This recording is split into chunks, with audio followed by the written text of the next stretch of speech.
Voici un menu que vous pourrez proposer pour un dimanche ou pour un repas entre amis ou avec votre famille. Bonjour les amis, comment allez-vous? Chez nous tout va bien. Nous vous souhaitons la bienvenue sur notre chaîne pour cette nouvelle recette.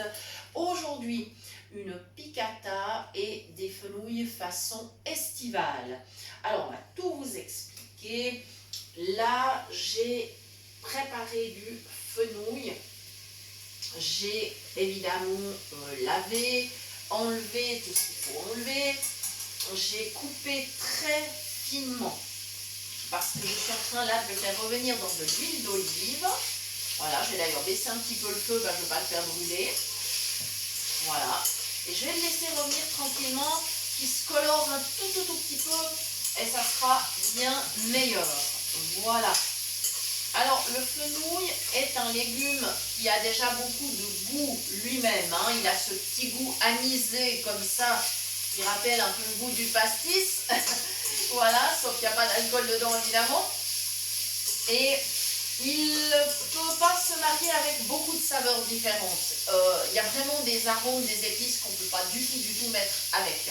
Donc on va lui laisser donner toute sa saveur. Et ce qu'on va ajouter, eh bien, ça va être de la tomate. Là, il y a des tomates magnifiques aussi. Les fenouils m'ont été apportés par des amis, donc je les remercie. Ils sont absolument magnifiques. Et là, j'ai des tomates bien mûres qui vont être tout à fait délicieuses. Et on va donc mélanger les fenouils, les tomates. On va mettre un peu d'assaisonnement et ensuite on laissera bien mijoter. Et tout à la fin, j'ajouterai des olives et sans doute du parmesan pour faire gratiner parce que ce sera bien fondant, ça sera encore meilleur. Et je profite de toute façon parce que mon four est chaud, il y a un pain dedans. Alors je fais d'une pierre deux coups, ce qui est très pratique. Voilà, donc les fenouils sont en train de rissoler tout doucement. Je continue un petit peu à remuer. Et pendant ce temps, je vais vous expliquer la piccata, parce que je ne fais pas deux choses à la fois, mais je vais expliquer. Voilà, alors, on a choisi de la viande de dinde.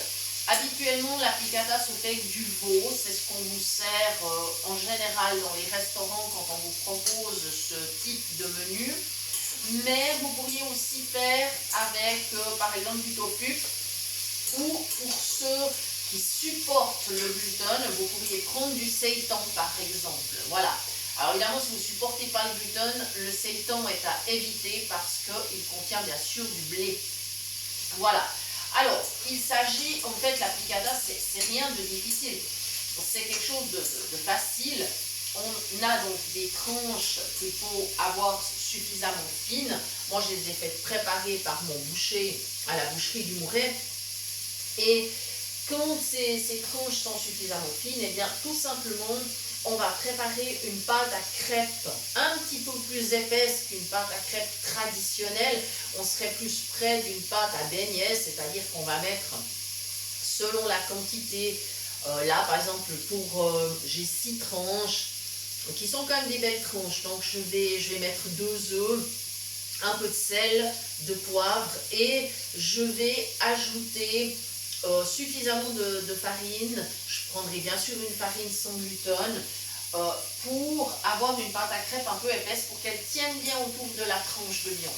Et ensuite, simplement, ces tranches de viande avec leurs crêpes autour vont être passées dans du beurre à feu doux.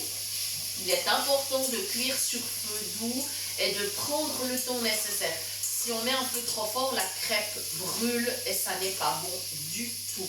Voilà, et simplement on va les retourner à mi-cuisson bien évidemment. Et pendant que le gratin se finira au four, mon petit gratin de fenouil, eh bien la piccata cuira dans la poêle et on la tiendra simplement au chaud quand ce sera prêt. Voilà, on arrivera à coordonner tout ça en même temps. Et j'ai commencé par les légumes, eh bien pour la raison toute simple qu'ils vont mettre plus de temps à cuire et que je souhaite qu'ils soient bien fondants. Voilà, maintenant je peux ajouter mes tomates dans mes fenouils parce que pendant que je vous expliquais la piccata, eh bien mes fenouils, eux, ils ont dû prendre probablement un petit peu de couleur, ce que je souhaitais exactement. Donc maintenant, j'ajoute mes tomates. Alors pour les proportions, eh bien c'est toujours en fonction du nombre de personnes que vous avez à table. Voilà, moi j'avais donc 3 beaux fenouils. J'ai 6 tomates qui sont des tomates, elles ne sont pas hyper grandes, ce sont des tomates grappes. C'est la pleine saison. Voilà, donc j'avais pris bien sûr la précaution de les laver, de les couper à l'avance. Comme ça, je peux vous donner les explications, mais sans vous faire perdre trop de temps devant la vidéo, parce que ce ne serait pas le but. Voilà, le temps est précieux pour tout le monde. Voilà, je continue à ajouter toujours mes petites tomates. Et bien évidemment, je vais verser le jus de ces tomates parce que ça serait trop dommage de les perdre. Voilà, je pense que là, oui, mon assiette est presque vide. Je vais pouvoir la retourner au-dessus de l'assiette, enfin de la casserole, pardon. Ce que je n'osais pas faire tout à l'heure parce que c'était bien plein. Et j'avais vraiment trop peur d'en mettre à côté. Cette fois, nous y sommes. Voilà. Et je vais garder mon assiette, ce qui me permettra de poser ma spatule dedans. Ainsi, mon plan de travail ne sera pas sali. Voilà. Comme ceci. Et là, je vais mettre un petit peu d'assaisonnement. Je vais aller me rincer les mains. Là, c'est super. Et tout simplement, je vais mettre une petite cuillère de bouillon de légumes sans gluten. Je ne vais pas en mettre plus parce que quand je vais ajouter les olives, le parmesan, ben ça va donner pas mal de goût. Alors c'est une petite fantaisie que je me suis permise parce qu'en fait la piccata habituellement elle se sert avec des spaghettis en sauce tomate. Mais là aujourd'hui on s'est dit on va faire un menu qui soit pas trop lourd, donc on va plutôt axer sur le légume que sur un féculent. D'où l'idée de faire une variante et de la proposer et bien tout simplement avec du légume.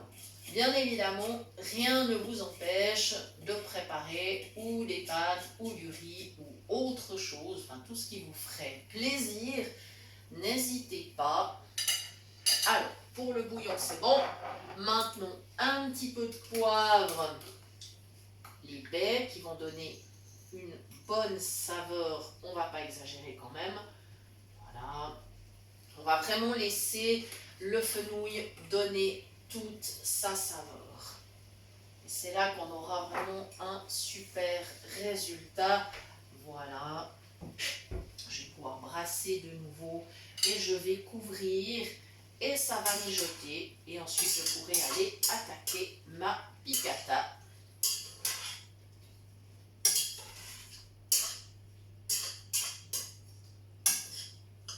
Voilà, donc j'espère que les explications étaient suffisamment claires. Si vous avez le moindre doute, n'hésitez pas à poser des questions dans les commentaires. C'est avec un très grand plaisir qu'on y répondra. Ou si vous voulez par mail, toujours à notre adresse cuisinepratique@mail.ch. Nous la relevons en moyenne 2 à 3 fois dans la semaine. Voilà, vous nous retrouvez également sur notre page Facebook. Et je tiens à remercier encore une fois toutes les personnes qui like, qui mettent des commentaires, qui nous envoient des messages, qui partagent, qui référencent la chaîne. Merci infiniment parce que vous êtes tellement nombreux que c'est absolument super et on apprécie énormément. Voilà, donc on va continuer la suite de cette recette. Et pour ma part, eh bien, je vous remercie de nous avoir suivis et je vous donne rendez-vous très bientôt pour de nouvelles idées cuisine. Merci.